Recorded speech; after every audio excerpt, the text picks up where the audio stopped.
మహాగణాధిపతయే నమః.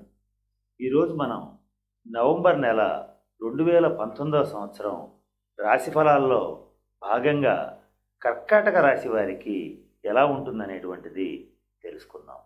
ఈ కర్కాటక రాశి అనగానే పునర్వసు నక్షత్రం 4వ పాదం, పుష్యమి 1, 2, 3, 4 పాదాలు, అలాగే ఆశ్లేష 1, 2, 3, 4 పాదాలని కలిపి కర్కాటక రాశి కింద పరిగణిస్తాం. అయితే ఈ కర్కాటక రాశి వారికి ప్రధాన గ్రహాలైనటువంటి రాహు వ్యయస్థానంలోనూ, 6వ ఇంట గురుడు, శని, కేతువు సంచరిస్తున్నారు. మిగిలిన గ్రహాలు రవి, కుజ, బుధులు కొంతకాలం చతుర్థంలో, పంచమంలో సంచారం చేయటం అనేటువంటిది ప్రధానమైనటువంటి ఫలితాలని నిర్దేశిస్తోంది. అయితే స్వతసిద్ధంగానే ఈ సున్నితమైన మనస్సు కలిగినటువంటి కర్కాటక రాశి వాళ్ళకి బంధుప్రీతి, అలాగే కుటుంబం పట్ల ఆపేక్ష, బిడ్డల పట్ల ప్రేమ కలిగినటువంటి ఈ కర్కాటక రాశి వాళ్ళకి ఈ మాసం కొంత విచిత్రమైన పరిస్థితి గోచరిస్తోంది. అంటే స్పష్టంగా చెప్పాలంటే ఆదాయ వనరులు, ఆదాయ మార్గాలు చాలా బాగున్నాయి, ఆర్థికాభివృద్ధి బాగుంది, రుణాలు తీర్చగలుగుతారు, అలాగే అనుకోని అనూహ్యమైనటువంటి కొత్త అవకాశాలు కూడా వచ్చేటువంటి పరిస్థితి చక్కగా కనపడుతోంది. అయినప్పటికీ కూడా ఈ సొంత వర్గం వాళ్ళ నుంచి వ్యతిరేకత, ఈ శత్రువర్గం వాళ్ళ నుంచి జయించలేనటువంటి పరిస్థితి రెండూ ఒకేసారి కనపడుతున్నాయి. అంటే శత్రువులు మిమ్మల్ని ఏమీ చేయలేక చేతులెత్తేసేటువంటి పరిస్థితి ఈ నెలలో గోచరిస్తోంది. కానీ సొంత వర్గం వాళ్ళు, ముఖ్యంగా మీరు గతంలో ఎవరినైతే పెంచి పోషించారో వాళ్ళు మీ పట్ల కొంత వ్యతిరేకంగా ప్రచారం చేయటం, కొంత వ్యతిరేకంగా నడుచుకోవడం అనేటువంటిది మిమ్మల్ని ఇబ్బంది పెట్టే అంశంగా గోచరిస్తుంది. కానీ స్వతసిద్ధంగా మంచి మనస్తత్వం కలిగినటువంటి కర్కాటక రాశి వాళ్ళకి వాళ్ళ యొక్క సంస్కారం, సభ్యత అంతే, మనం వాళ్ళ గురించి ఆలోచించటం అనవసరం అనేటువంటి భావనతో ఉండవలసిన పరిస్థితి ఈ నవంబర్ నెలలో గోచరిస్తోంది. ఎందుకంటే 10 మంది చేసేటువంటి పనిని చాలా సునాయాసంగా చక్కగా చేయగలిగినటువంటి ఈ ఒంటరిగా చేయగలిగినటువంటి ఈ కర్కాటక రాశి వాళ్ళకి ఈ నెల కొంచెం సవాల్ విసిరేటువంటి పరిస్థితి ఉంటుంది. ఎలాగంటే సప్త సముద్రాలు ఈదినటువంటి వాడు పక్కన ఉన్నటువంటి మురుకాలలో పడిపోయినట్లుగా చాలా విచిత్రమైనటువంటి పరిస్థితి ఈ నెల గోచరిస్తోంది. సప్త సముద్రాలు ఈదగలిగినటువంటి శక్తి సామర్థ్యాలు కలిగినటువంటి వాడికి ఒక చిన్న కాలవని ఈదలేనటువంటి పరిస్థితి, అటువంటి పరిస్థితులు, అటువంటి కుటుంబ వ్యవహారాలు, అటువంటి శత్రువర్గ తాకిడి ఈ మాసంలో గోచరిస్తోంది. అంతేకాకుండా ఈ కర్కాటక రాశి వాళ్ళకి 6వ స్థానంలో ఈ గురుడు, శని, కేతువు సంచరించడం వలన కొద్దిపాటి అనారోగ్య సమస్యలు ఏర్పడతాయి. దృష్టి దోషం వలన కొద్దిపాటి ఇబ్బందులు కలుగుతాయి, పనుల్లో ఆటంకాలు కలుగుతాయి. సహజంగానే శ్వాస సంబంధమైనటువంటి సమస్యలు, చెవి, ముక్కు, గొంతు సమస్యలు, స్కిన్ ఎలర్జీస్ వంటివి ఈ కర్కాటక రాశి వాళ్ళని కొద్దిగా ఇబ్బంది పెట్టేటువంటి సూచనలు ఈ నవంబర్ నెలలో స్పష్టంగా గోచరిస్తున్నాయి. అయితే చాలామంది శత్రువులు కానీ బయట వాళ్ళు కానీ మిమ్మల్ని జయించలేనటువంటి స్థితి ఏర్పడుతుంది. అయినప్పటికీ కూడా మీతో పని ఉండడం వలన మిమ్మల్ని కలుపుకుపోయేటువంటి విచిత్రమైన స్థితి ఈ నవంబర్ నెలలో గోచరిస్తోంది.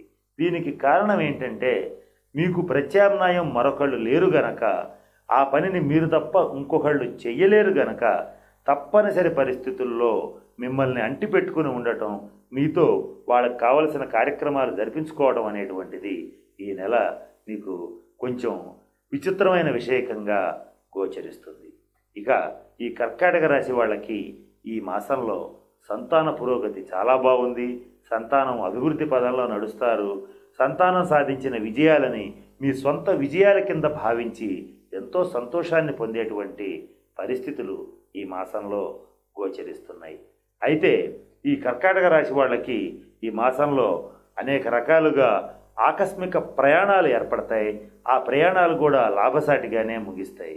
కానీ ఈ షష్ఠ స్థానంలో ఉన్నటువంటి గ్రహస్థితుల వలన కొద్దిపాటి చిన్న చిన్న గొడవలు, చిన్న చిన్న తగాదాలు ఇలాంటివి ఏర్పడేటువంటి పరిస్థితి ఉంది కనుక కాస్త నోటిని అదుపులో పెట్టుకుని ఎటువంటి పరిస్థితుల్లో అనవసరమైనటువంటి ఘర్షణలకు దిగకుండా వాళ్ళ సంస్కారానికి వాళ్ళని వదిలివేయటం అనేటువంటిది, వాళ్ళ కుసంస్కారానికి మాకు దండం పెట్టి వదిలేయటం అనేటువంటిది చెప్పదగినటువంటి ముఖ్యమైనటువంటి సూచన. ఈ మాసంలో మీకు దృష్టి దోషం అధికంగా ఉంటుంది కనుక ఈ కర్కాటక రాశి వాళ్ళు వీలైనంత వరకు నుదుటిన మెరూన్ కలర్ కుంకుమ ధరించటం చెప్పదగినటువంటి సూచన.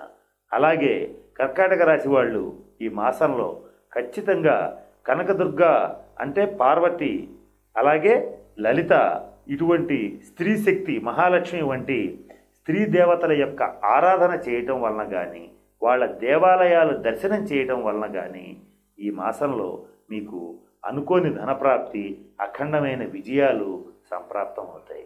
కర్కాటక రాశిలో పుట్టినటువంటి విద్యార్థులకి ఈ మాసం ఎంతో అనుకూలంగా ఉంది. ఫలితాలు కూడా చక్కగా ఉంటాయి, మంచి ర్యాంకులు సాధిస్తారు. ఉద్యోగస్తులకి కొద్దిపాటి ప్రతికూలంగా ఉన్నప్పటికీ కూడా హార్డ్ వర్క్ చేసి నిజాయితీగా ఉండేటువంటి మీకు ఈ మాసం తేలిగ్గా ఇబ్బందుల్ని అధిగమించగలుగుతారు. కాకపోతే పక్కనే ఉండి వెన్నుపోటు పొడిచేటువంటి సాటి ఉద్యోగస్తులతో జాగ్రత్తగా ఉండవలసినటువంటి సమయం ఇది కనుక కొద్దిపాటి జాగ్రత్తలు పాటించండి. ఇక ఈ వ్యాపారస్తులకి రుణాలు చేసి వాళ్ళ వ్యాపారాలని మంచి వృద్ధి పదంలోకి, అభివృద్ధి పదంలోకి నడిపించగలిగేటువంటి శక్తి ఈ నవంబర్ నెలలో ఖచ్చితంగా వస్తుంది. అవివాహితులకి వివాహ యోగ్యమైన కాలంగా ఈ నవంబర్ నెల గోచరిస్తోంది. నిరుద్యోగులకి ప్రభుత్వ ఉద్యోగం కానీ ప్రైవేట్ ఉద్యోగం కానీ ఈ మాసంలో ఖచ్చితంగా అపాయింట్మెంట్ ఆర్డర్ తీసుకునేటువంటి పరిస్థితి దాదాపుగా గోచరిస్తోంది. కానీ ఈ శత్రువుల వలన కానీ, అనారోగ్య సమస్యల వలన కానీ, దృష్టి దోషం వలన కానీ కొద్దిపాటి ఆటంకాలు కలుగుతాయి కనుక నేను చెప్పిన రెమెడీస్ను పాటించండి. ఏంటంటే మరల చెప్తున్నాను, నుదుటున మెరూన్ కలర్ కుంకుమ ధరించండి. అలాగే ఈ గురుగ్రహ శాంతి కోసం శివాలయాలు, శ్రీశైలం, శ్రీకాళహస్తి వంటి శైవ క్షేత్రాలను దర్శించండి. గురువారం రుద్రాభిషేకం జరిపించుకోండి. అలాగే శత్రు విజయానికి దుర్గా అమ్మవారి క్షేత్రాలని, విజయవాడ కనకదుర్గ అమ్మవారి క్షేత్రాన్ని కానీ, మహాలక్ష్మి అమ్మవారి క్షేత్రాలను కానీ సందర్శించండి. శత్రు విజయాన్ని పొందండి. ఇవి ఈ మాసంలో మీరు ఖచ్చితంగా చేయవలసినటువంటి రెమెడీస్. ఇంత పెద్ద రెమెడీస్ చేయలేమని కనుక మీరు అనేటట్లయితే మీ దగ్గరలో ఉన్న దేవాలయాల్లో మీరు ఈ గురుగ్రహ అనుగ్రహం కోసం జస్ట్ రుద్రాభిషేకం చేయించుకోండి గురువారం పూట. ఇది మాత్రం మిమ్మల్ని అనేక సమస్యల నుంచి బయటేస్తుంది. అంతేకాకుండా సంతాన పురోభివృద్ధి బాగుంటుంది, ధనాగమనం కూడా ఉంటుంది. ఈ రెండు విషయాలు దృష్టిలో పెట్టుకోండి. ఇకపోతే గురుగ్రహ అనుగ్రహం కోసం మరొక చిన్న రెమెడీ చెప్తాను. ఏంటంటే పసుపు రంగు కర్చీఫ్ని ఎప్పుడు మీ దగ్గర ఉంచుకునేటట్లయితే ఆరింట ఉన్నటువంటి గురువు అనుగ్రహించి శత్రువుల్ని నిర్మూలింపజేస్తాడు, రుణాలు తీర్చుకోగలుగుతారు. అంతేకాకుండా ఇంకొక చిన్న రెమెడీ ఏంటంటే గురువారం పూట రావి చెట్టుకి నీళ్లు పోసి ప్రదక్షిణాలు చేయండి. కనీసం 3 ప్రదక్షిణాలు చేయండి. ప్రదక్షిణాలు చేయలేకపోతే కనీసం నమస్కారం చేయండి. ఇవి గనక చేసేటట్లయితే మీరు గురుగ్రహ అనుగ్రహాన్ని పొందగలుగుతారు. ఇకపోతే మీకు ఈ మాసంలో దృష్టి దోషం వలన శత్రువుల యొక్క పీడ వలన కొంత ఇబ్బందికరమైనటువంటి పరిస్థితులు కలిగితే కనుక దీనికి నేను ఇందాక చెప్పినట్లుగా మీరు ఖచ్చితంగా ఈ మాసంలో శైవ క్షేత్రాలని దర్శనం చేయండి. ఇకపోతే ఈ కర్కాటక రాశి వాళ్ళకి అనుకూలమైనటువంటి తేదీలుగా, అనుకూలమైనటువంటి అంకెలుగా అంటే లక్కీ నెంబర్స్గా 1, 2, 4, 7గా చెప్పబడుతున్నాయి. వ్యతిరేకమైనటువంటి అంకెలుగా 8, 9 చెప్పబడుతున్నాయి. అలాగే అనుకూలమైన అదృష్ట వారాలుగా ఆదివారం, సోమవారం, శుక్రవారం చెప్పబడుతున్నాయి. అలాగే ఈ లక్కీ కలర్స్గా వైట్ కలర్ అంటే మిల్క్ వైట్ కలర్, పాల తెలుపు రంగు, అలాగే గ్రే కలర్ గచ్చకాయ రంగు, అలాగే సిల్వర్ కలర్ వెండి రంగు. ఈ రంగులకి సంబంధించినటువంటి గృహ వాహనాలని మీరు వాడేటట్లయితే మీకు మంచి అదృష్టాన్ని తెచ్చిపెడతాయి.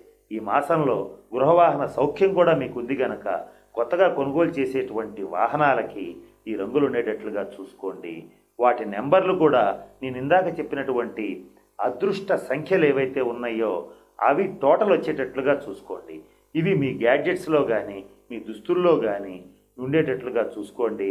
మీ వాహనాలకు ఉండేటట్లుగా చూసుకునేటట్లయితే మంచి పురోభివృద్ధిని, మంచి అదృష్టాన్ని పొందగలుగుతారు. ఇక చివరగా కర్కాటక రాశి వాళ్ళకి చెప్పదగిన ముఖ్యమైన సూచన ఏంటంటే, ఈ మాసంలో విందు వినోద కాలక్షేపాలు చేస్తారు, విహార యాత్రలు చేస్తారు, పిక్నిక్లకి వెళ్తారు. అయినప్పటికీ కూడా జల ప్రదేశాలలో, ఎత్తైన ప్రదేశాలలో ఈ సెల్ఫీలు తీసుకోవటం అనేటువంటి కార్యక్రమానికి దూరంగా ఉండండి. జలగండాలు ఉండేటువంటి పరిస్థితి ఉంది కనుక ఎటువంటి పరిస్థితుల్లో ఈ కర్కాటక రాశి వాళ్ళు కొంచెం జాగ్రత్తగా ఉండండి. ప్రవాహాలకి ఎదురు వెళ్ళవద్దు. జల ప్రదేశాల్లో జాగ్రత్తగా ఉండటం అనేటువంటిది ముఖ్యంగా చెప్పేటువంటి సూచనగా భావించండి. ఇలా నేను చెప్పిన రెమెడీస్ని పాటించి కర్కాటక రాశి వాళ్ళు మంచి అష్టైశ్వర్యాలని, ఆయురారోగ్య భోగ భాగ్యాలని పొందుతారని ఆ పరమేశ్వరుణ్ణి ప్రార్థిస్తున్నాను. స్వస్తి. ఈ వీడియో కానీ మీకు నచ్చినట్లయితే లైక్, కామెంట్, షేర్ చేయండి. మరిన్ని అప్డేట్స్ కోసం సబ్స్క్రైబ్ చేయండి.